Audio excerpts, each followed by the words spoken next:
Malam ini saya membawa kitab namanya Kitab Madarijus Syu'un. Kitab Madarijus Syu'un itu kitab berjanji. Jadi kita suka baca al-berjanji. Ada kitabnya namanya Madarijus Syu'un. Yang akan saya terangkan adalah halaman 3. Tentang apa? Tentang sejarah singkat cahaya Rasulullah Sallallahu Alaihi Wasallam. Begitu Allah Subhanahu wa Ta'ala menciptakan cahaya Rasulullah Sallallahu Alaihi Wasallam, maka cahaya tersebut Allah bagi menjadi 4 bagian. Dan dari cahaya Rasulullah Sallallahu Alaihi Wasallam tersebut Allah jadikan 4 perkara. Ini supaya kita mengerti nih tentang ayat wa ma arsalnaka illa rahmatan lil alamin, atau dalam hadis qudsi ada kalimat laulaka lamma khalaqtul aflak. Ini dari cahayanya dulu kita terangkan. Allah sebelum menciptakan apapun, yang Allah ciptakan adalah cahaya Rasulullah Sallallahu Alaihi Wasallam. Dari cahaya tersebut Allah jadikan 4 perkara. Yang pertama lauh mahfuz, yang kedua kolam, yang ketiga anas. Jadi dari cahaya Rasulullah Sallallahu Alaihi Wasallam, yang pertama Allah ciptakan lauh mahfuz, papan tulis yang sangat besar. Besarnya pakai sekali ya, yang sangat besar sekali, udah sangat pakai sekali. Kenapa? Pada lauh mahfuz tersebut tertulis kejadian-kejadian, takdir-takdir setiap makhluk di alam semesta. Kalau bahasa Sunda, titis tulis diajari kulak campung di pangeran ayat di lauh mahfuz. Jadi papan tulis yang sangat besar sekali. Karena jadi saya dituliskan berbagai macam kejadian, berbagai macam kodok dan kodok, berbagai macam takdir. Kejadian-kejadian yang terjadi semenjak diciptakan cahaya Rasulullah Sallallahu Alaihi Wasallam sampai kapanpun. Jadi kalau kita bayangkan bagaimana besarnya itu lauh mahfuz,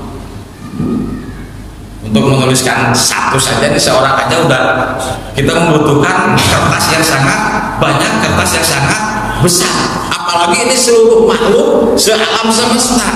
Makanya harus kita yakinkan, kita yakini, kita imani, kita tekadkan bahwa lauh mahfuz salah satu makhluk Allah yang sangat besar. Kalau ada bor pasti ada apa?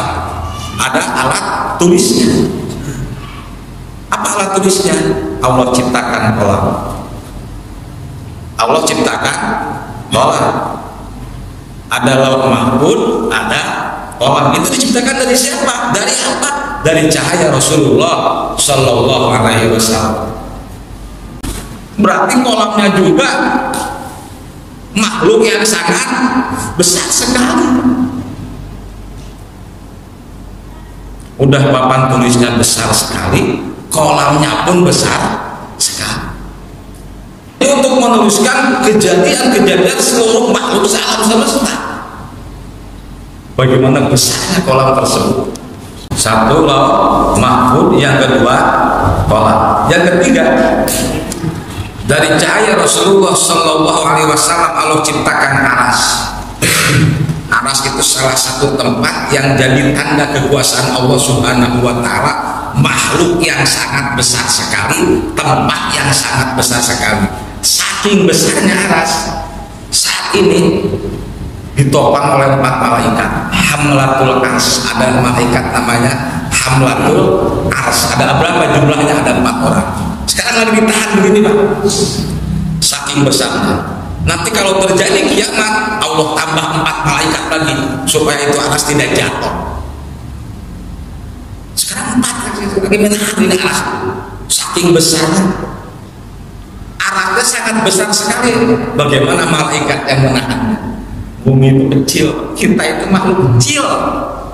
Bumi itu kecil, kita itu penghuninya makhluk kecil. Ini ada aras, ditopang oleh malaikat. Bagaimana besarnya malaikat tersebut? Tambah lagi nanti pada terjadi kiamat, pada waktu kiamat ditambah 4 lagi jadi 8 orang yang mengenal aras. Salah satu makhluk Allah yang sangat besar, salah satu tempat yang menjadi tanda kekuasaan Allah Subhanahu wa Ta'ala. Ini harus kita yakini. Dan itu semua walaupun sangat besar sekali diciptakan dari siapa? Dari cahaya Rasulullah Sallallahu Alaihi Wasallam. Kembali tadi ke kolam. Allah ciptakan lauh mahfuz, Allah ciptakan kolam. Mulailah Allah memerintah kolam. Coba tulis olehmu ke lauh mahfuz, ditulis. Apa yang pertama kali ditulis kolam ke lauh mahfuz? Para ulama berbeda pendapat. Ada yang berpendapat yang pertama ditulis oleh kolam ke lauh mahfuz adalah kalimat Bismillahirrahmanirrahim. Awwalu ma katabahul qalam Bismillahirrahmanirrahim. Tulisan pertama yang ditulis, kalimat pertama yang ditulis oleh kolam di lauh mahfuz atau ke lauh mahfuz kalimat Bismillahirrahmanirrahim. Itu kalau dalam kitab Madarijus Su'ud, awwalu ma katabahul qalam la ilaha illallah Muhammadur Rasulullah. Kalau dalam kitab Madarijus Su'ud, kalimat pertama yang kolam tulis di lauh mahfuz adalah kalimat la ilaha illallah Muhammadur Rasulullah. Hadirin sekalian, sesudah kedua kalimat tersebut, kalimat la ilaha illallah Muhammadur Rasulullah, terus Allah merintah lagi ke kolam. Coba tulis tentang ketentuan-ketentuan bagi seluruh umat Nabi dan Rasul yang akan kami utus ke alam dunia. Ditulislah ketentuan-ketentuan secara global. Kalau menulis di lauh mahfuz, auladu adama man ata'allah adkhalahul jannah wa man asallah adkhalahun nar. Bagi umat Nabi Adam alaihi salam, ini ditulis di lauh mahfuz di sama kolam nih.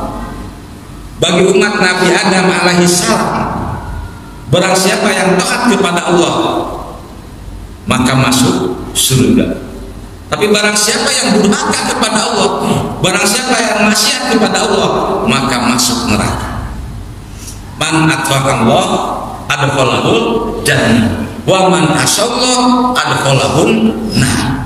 Itu ditulis di lauh mahfuz itu, Pak. Itu hukum berlaku sampai kapan. Terus kan kita udah tahu ya, jumlah nabi ada 124.000 nabi. Jumlah nabi itu ada 124.000 nabi. Jumlah rasul ada 315 rasul. Jumlah nabi dan rasul ada 25 nabi dan rasul. Apa? Jumlah nabi berapa? 124.000 nabi. Jumlah rasul 315. Jumlah nabi dan rasul 25 nabi dan rasul. Nah itu hukum-hukumnya semuanya ada, Pak. Disingkat aja di sini.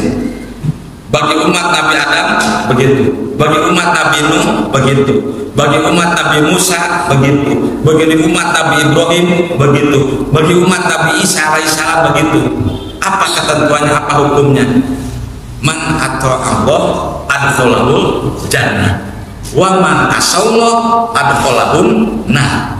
Barang siapa yang taat kepada Allah dimasukkan ke surga. Barang siapa yang durhaka kepada Allah maka masuk neraka. Terakhir di umat Muhammadin sallallahu alaihi wasallam, man ata'allah adkhalahul jannah. Atau bahasanya di sini man ata'allah adkhalahul jannah. Barang siapa yang taat kepada Allah maka masuk surga. Allah masukkan orang tersebut ke surga. Tapi Pak, inilah wa ma arsalnaka illa rahmatan lil alamin. Tapi ketika kolam mau menuliskan wa man asallah adkhalahun nar, kolam ditegur oleh Allah Subhanahu wa taala.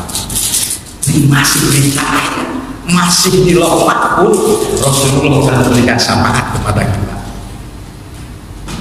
Kan kalau bagi umat nabi-nabi yang lain, wa man ata'a Allah adkhalahu jannah wa man asallah adkhalahu nar. Bagi umat Nabi Muhammad sallallahu alaihi wasallam, man ata'a Allah adkhalahu jannah. Tapi begitu Allah mau menuliskan man asallah adkhalahu nar, Allah betul enggak sopan. Tersopan. Tidak beradab kan? Bagi umat Nabi Muhammad SAW zaman sekarang jangan ditulis seperti itu, jangan. Coba. Ini kebangetan kalau ada orang yang gak cinta sama Rasulullah SAW. Di lauh mahfuz pun sebelum ada apapun baru ada kolam dan apa. Dan lauh mahfuz Rasulullah sudah memberi syafaat kepada umatnya. Dari umat Nabi Muhammad SAW, man atau Allah adkhalahul jannah ummatun mudnibatun wa rabbun ghafur. Bagi umat Nabi Muhammad sallallahu alaihi wasallam, barang siapa yang taat kepada Allah, Allah masukkan ke surga. Tapi bagi umat yang berdosa, Allah ampuni dosa-dosa. Masya Allah, tabarakallah, Allahumma sholli ala sayyidina Muhammad wa ala ali sayyidina